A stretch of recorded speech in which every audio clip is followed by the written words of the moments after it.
परमार वंश। परमार वंश का संस्थापक उपेंद्र राज था।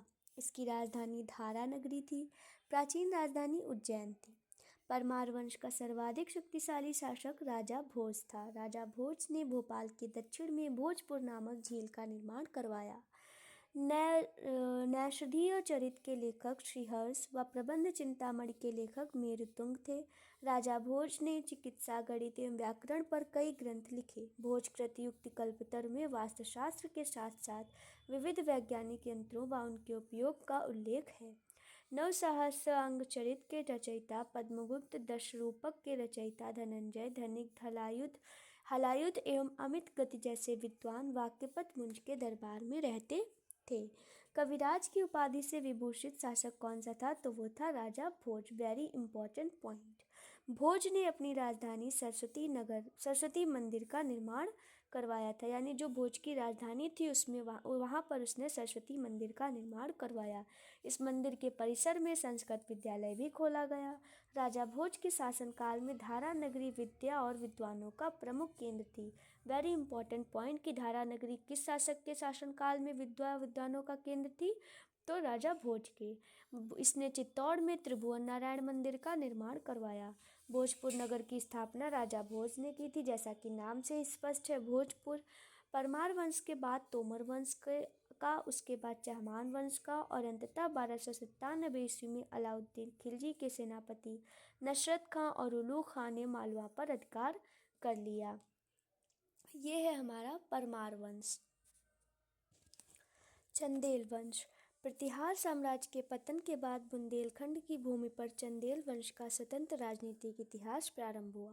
बुंदेलखंड का प्राचीन नाम क्या है? तो जेजाक भुक्ति। बहुत ही इंपॉर्टेंट पॉइंट है कि बुंदेलखंड का प्राचीन नाम क्या है? तो जेजाक भुक्ति।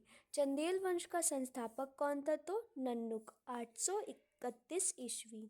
इसकी राजधानी क्या थी? तो खजुराहो। प्रारंभ में इसकी राजधानी कालिंजर यानी महोबा थी। राजा धंग ने अपनी राजधानी कालिंजर से खजुराहो में स्थानांतरित की थी।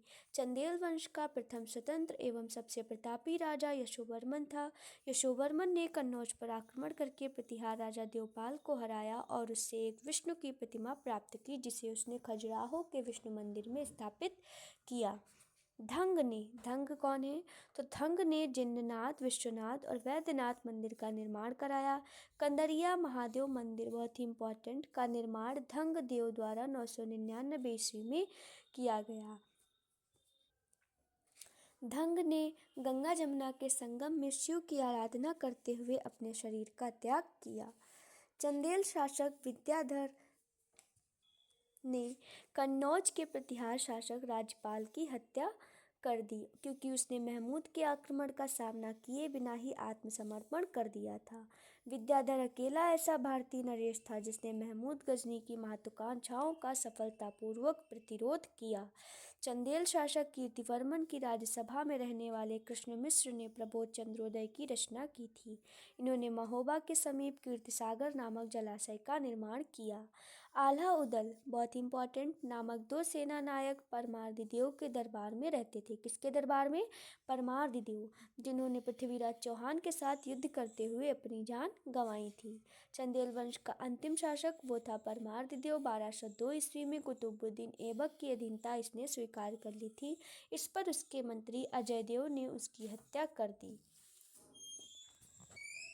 नोट है, चंदेल वंश के शासक यशोवर्मन ने 954 ईस्वी में लक्ष्मण मंदिर का निर्माण करवाया था। ये नोट जो है ये पूरी ही इम्पॉर्टेंट है, इसलिए इसको नोट में ही लिखा गया है। तो ये है कि जो चंदेल वंश है उसका जो शासक है यशोवर्मन, उसने 954 ईस्वी में लक्ष्मण मंदिर का निर्माण करवाया था। कब? तो 954 ईस्वी में यशोवर्मन ने किसका निर्माण? लक्ष्मण मंदिर का। यशोवर्मन कौन था? तो चंदेल वंश का शासक। इस मंदिर की योजना पंचायतन किस्म की है। इसमें एक अर्धमंडप, एक मंडप, एक महामंडप, विमान सहित एक गर्भगृह है। हर हिस्से की अपनी अलग छत है जो पीछे की ओर उठी हुई है। गर्भगृह की बाहरी दीवारें और प्रदक्षिणा पट की बाहरी एवं भीतरी दीवारें प्रतिमाओं से सजी हुई हैं। बाहरी दीवारें अनेक देवी देवताओं की प्रतिमाओं तथा कामोद्दीप आकृतियों से सुसज्जित सुसज्जित हैं। खजुराहो के मंदिर अपनी कामुक प्रतिमाओं के लिए प्रसिद्ध हैं। ये पूछा जा सकता है कि खजुराहो के मंदिर किस लिए प्रसिद्ध हैं, तो अपनी कामुक प्रतिमाओं के।